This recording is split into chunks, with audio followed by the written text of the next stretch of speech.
डाला। मुझे बताइएगा कि ये जो ऑडियो लीक्स का मामला है, ज़ाहिर जुडिशल कमीशन उस पर बना, पहले तो वफाकी हुकूमत ने 3 जजेस साहिबान पर, जिसमें ज़ाहिर के chief justice of Pakistan Umar Atab Bandial साहब शामिल हैं, और फिर 2 मौजूद जजेस साहिबान, उस पर एतराज उठाया।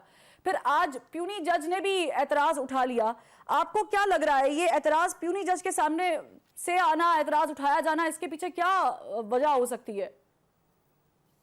उनकी इस वक्त कोई प्यूनी जज की हैसियत नहीं है, उनकी हैसियत है एक कमिश्नर की, जो कमीशन में बैठे हैं, और वो कमीशन के मेंबर हैं। इस वक्त सुप्रीम कोर्ट के जज नहीं है वो। सुप्रीम कोर्ट के जज उनको सिर्फ इस हद तक तस्लीम किया जा रहा है 2017 के एक्ट के तहत कि वो जैसे अगर तौहीन अदालत हो तो उनके पास वो इख्तियार होगा जो एक सुप्रीम कोर्ट के जज को है, और अगर हाई कोर्ट के जज हैं तो उनको हाई कोर्ट के जज के बराबर इख्तियार होगा। वरना वो इस वक्त सुप्रीम कोर्ट के जज के तौर पे नहीं बैठे, उन्हें एहतियात बरतनी चाहिए, क्योंकि वो सुप्रीम कोर्ट के बेंच के खिलाफ एतराजात कर रहे हैं। वो इनका मेरा ख्याल है हिस्सा और मकाम नहीं बनता। ये खुद जाके बैठ गए हैं फैज ईसा साहब बगैर इजाजत लिए, बगैर पहले सैंक्शन और अप्रूवल लिए चीफ जस्टिस से, जो कि बिल्कुल रिवायात और कानून और आईन रिवायात पे बनते हैं, जो रिवायात के बिल्कुल खिलाफ है। बिल्कुल मैंने इंटीरियर मिनिस्टर के तौर पे 1-2 दफा कमीशन बनानी थी, उस वक्त लाहौर हाई कोर्ट का दायरा था, इस्लामाबाद भी लाहौर हाई कोर्ट के इख्तियार समात में आता था। तो मैंने चीफ जस्टिस साहब लाहौर हाई कोर्ट अब्दुल शकूर सलाम साहब को खत लिखा, तो ऑफिशियल बाकायदा कि हुजूर आप एक जज नॉमिनेट कर दें, हम नामजद कर दें, कोई सा भी आप जो मुनासिब समझें, आपके लिए दिन में आप फारिग करते हैं कि जिसको वो जो हमारी ये इंक्वायरी कर ले। और 2 मरतबा दोनों दफा यूं ही हुआ, और ये तसलसल से कोई सैकड़ों तो नहीं है, हमारी हिस्ट्री इतनी नहीं है, पर 20 या कई अशरों से ये चल रहा है। ये पाकिस्तान के आगाज से ये बन रहा है। ठीक है, एतजाज साहब, आपको लगता है, क्योंकि अटॉर्नी जनरल की मुलाकात भी हुई काजी फायजीसा साहब के साथ कुछ आधे घंटे की, और उसमें ज़ाहिर है कि कमीशन के मामला पे, ऑडियो लीक्स पे डिस्कशन भी की गई, आपको लगता है कि उसके बाद ये एतराज आना इन जजेस पर, ये कुछ सवालिया निशान है इस पे? पड़ेगा, सवालिया निशान तो पड़ेगा, वो तो कई वजह से पड़ेगा। इन्होंने मिला है, अच्छा आप सारे अस्यूम कर रहे हैं कि ये गिल्टी है, जबकि जो ऑडियो टेप्स हैं तब तक उन पे कोई फैसला नहीं किया जा सकता, कोई ओपिनियन नहीं दी जा सकती, जब तक वो मुकम्मल और ओरिजिनल फीड के तौर पे, ओरिजिनल जो फीड है उनकी, वो ना दी जाए, वो ना मंजर पे आए। अगर आप बीच में से काट के किसी और आपको याद है तो होगा कि 3 मरतबा ऑडियो टेप्स ऐसी आ चुकी हैं जिनका कुछ ही हद तक फोरेंसिक समझा जा सकता है कि हुआ है।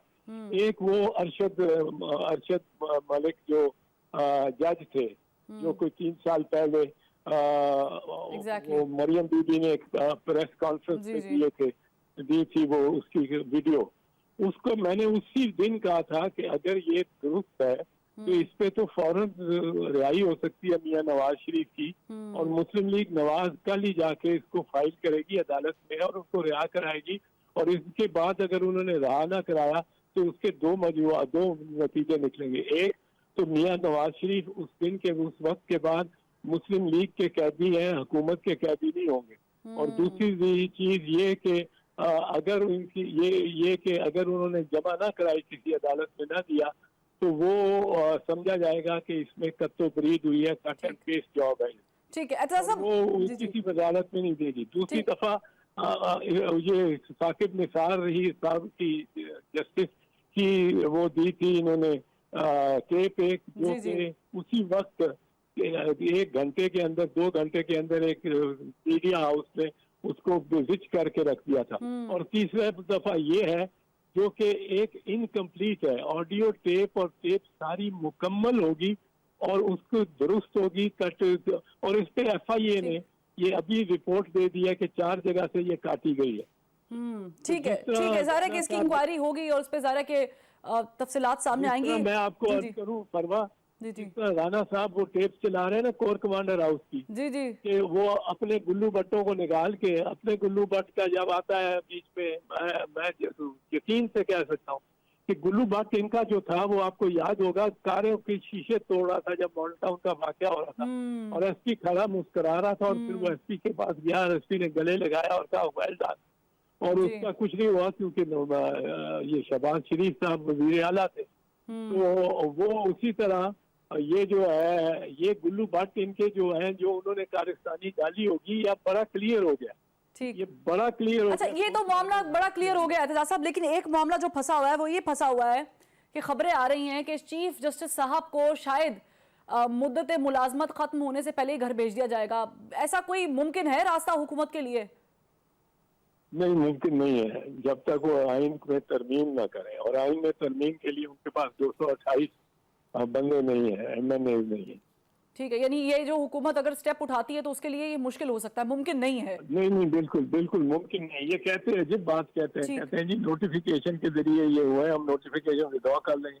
आप नोटिफिकेशन विड्रॉ कर लेंगे, आइन भी नोटिफिकेशन के जरिए आया था, आइन भी एक नोटिफिकेशन के जरिए आया था। इसका मतलब ये नहीं है कि 73 का आइन सारा आप मनसूख कर सकते हैं वो नोटिफिकेशन विड्रॉ करके। सही सही। मुझे एतजाज साहब एक और चीज पे आपकी रहनुमाई चाहिए होगी। रिव्यू जजमेंट जो है वो ज़ाहिर है कि एक्ट पास हुआ है, सदर मुमलिकत ने साइन भी कर दी हैं। आपको लग रहा है कि ये जो एक्ट पास हुआ है इससे कोई जुडिशरी को मुश्किलात होंगी और नवाज शरीफ साहब की वापसी के लिए राहें हमवार हो जाएंगी मुकम्मल तौर पे?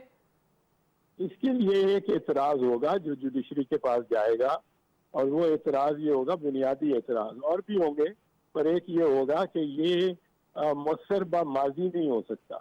मुअस्सर ब माजी जब भी हो सकता अगर ये आइन में तरमीम के तौर पे आता ये रिव्यू का, क्योंकि आर्टिकल 184(3) के तहत जो फैसला आता है वो बराह रास्त आइन के तहत है। सही। वो बराह रास्त, उसमें किसी कानून की मदाखलत नहीं, कानून आइन के मातहत होता है, कानून आइन के ताबे होता है, और जो कानून एक मुकन्ना ना बना सके वो आइन की वजह, मिसाल के तौर पे आइन में बांट दिए हैं सब्जेक्ट मौजू सूबों में और कौमी असेंबली में, वफाक में। अब वफाक की अगर पार्लियामेंट ऐसा लॉ पास करे जो सूबे के दायरे में हो तो उस पर कोई असर नहीं होगा, अदालत उसको स्ट्राइक डाउन। ठीक है साहब, ये भी फरमा दें कि ये जो ज़ाहिर है कि एक्ट पास हुआ है इससे ये तासुर पैदा हो रहा है कि शायद वजीर आजम की नाअहली से भी उनको बचाया जा सकता है, तो इस पे कोई रहनुमाई फरमा दें। नहीं, मैं आपको अर्ज करूं जो तो डायरेक्ट है ना उसके तहत आइन के तहत जो फैसला है, और वो भी आर्टिकल 63 के तहत, मेरा ख्याल 62 के और 63 के तहत फैसला है वो पैनामा केस का, जिसमें लाइफ टाइम दी हुई है। मैं लाइफ टाइम को सही नहीं समझता, पर और पहले दिन से कह रहा हूँ, लेकिन लाइफ टाइम जो है वो उसको भी अब आइन में तब्दीली करके, आइन में अमेंडमेंट करके उसको खत्म किया जा सकता है, क्योंकि वो सजा बराह रास्त आइन के तहत हुई है। जिस तरह अब देखें आइन के तहत जब कोई फैसला होता है ना, और 184(3) का एक फैसला नहीं है, हजारों फैसले। बिल्कुल एतजाज साहब, मैं आखिरी सवाल करना चाहूंगी। इमरान खान साहब ने ज़ाहिर के कल इंटरव्यू दिया है, उसमें उन्होंने नीम मार्शल लॉ का जिक्र किया है। वो कह रहे हैं कि नीम मार्शल लॉ लगा हुआ है। आपको लग रहा है कि ये हुकूमत पीडीएम चला रही है या वाकई नीम मार्शल लॉ लगा हुआ है? नहीं, अगर तो ये फौजी अदालतें भी लगाते हैं और कोशिश करते हैं वो लगाएं और फौजी अदालतों में भेजें लोगों को ट्रायल के लिए, फिर तो नीम मार्शल लॉ बिल्कुल लग गया ना।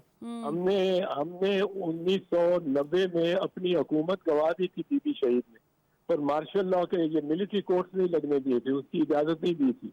बहुत दबाव था हमें प्रेसिडेंट का, इसाक खान साहब का, chief of army staff Aslam Beg साहब का, हमीद गुल साहब जो DGISI थे, बहुत इनका प्रेशर था। मैं इंटीरियर मिनिस्टर था, और बीबी ने कहा था कि नहीं इनको नहीं लगने देना, ये लगाने देना, ये आपने ये नोटिफिकेशन बिल्कुल नहीं जारी करनी। मैंने कहा जी बिल्कुल नहीं करेंगे, कौन करेगा, कर सकता है आपकी मर्जी के बगैर, और मैं बिल्कुल नहीं करूंगा, नहीं होगा, आपने कह दिया, I will take it upon myself, ये मेरे पे रही, मैं इनकार करूंगा, आपको इनकार करने की भी जरूरत नहीं है। तो यानी अगर ऐसा होता है तो फिर नीम मार्शल लॉ की कंडीशन हम कह सकते हैं कि है, नीम से ज्यादा ही मार्शल लॉ लगा हुआ होगा।